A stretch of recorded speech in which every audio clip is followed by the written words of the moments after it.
Analysis of the three treasures of life: affection, love, and sex. Xiefeng. October 26th, 2023. Translation edited by Chinyo. Affection, love, and sex are the three treasures of life. All living beings, from plants, insects, animals to humans, as long as they are alive, possess these three treasures. All plants, whether trees, flowers, or grass, possess affection. When they are cared for, they thrive. Their flowers are vibrant, and their fruits are fragrant, sweet, and large. If they are harmed, they wither, weaken, and die. Plants also experience fear and anxiety.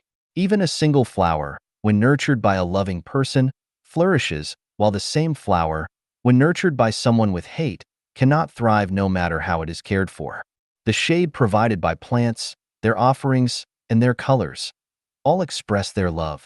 Plants engage in pollination, which constitutes their sexuality and sexual activity.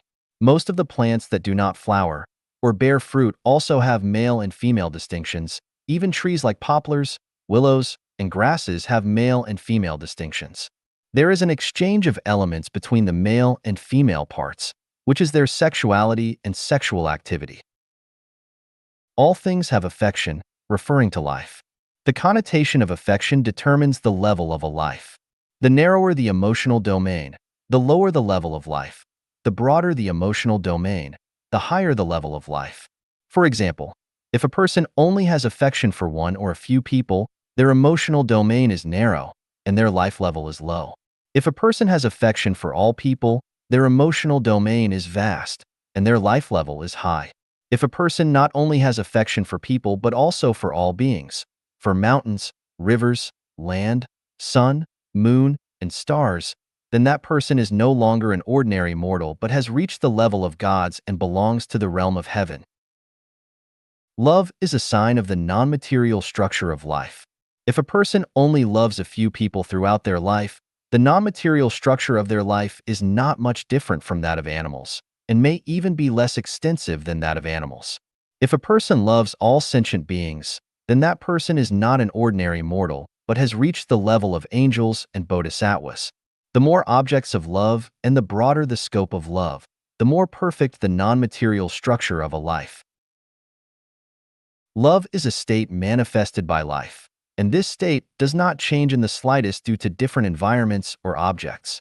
As the saying goes, the orchid grows in a secluded valley, not needing people to appreciate its beauty.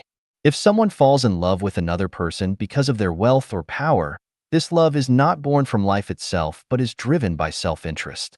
Therefore, love that is spoken is not true love. Love is manifested, not spoken. Sexuality is a characteristic of the structural composition of life. Every species has its unique sexual characteristics, but all life forms share a common feature: the exchange of energy with the opposite sex. Only the opposite sex can satisfy one's sexual desires. When a life receives sufficient energy from the opposite sex, it can manifest relatively perfect characteristics. If sexuality is suppressed and sexual desires remain unfulfilled, the individual will be in a pathological state, exhibiting emotions such as anxiety, restlessness, irritability, and even violence. They will vent these emotions through behaviors like anger, jealousy, resentment, and brutality. Their psyche will become imbalanced, leading to internal conflicts and a decline in the capacity for love, eventually drifting towards the lower realms of life. If a life loses affection, love, and sex, it is no different from a stone.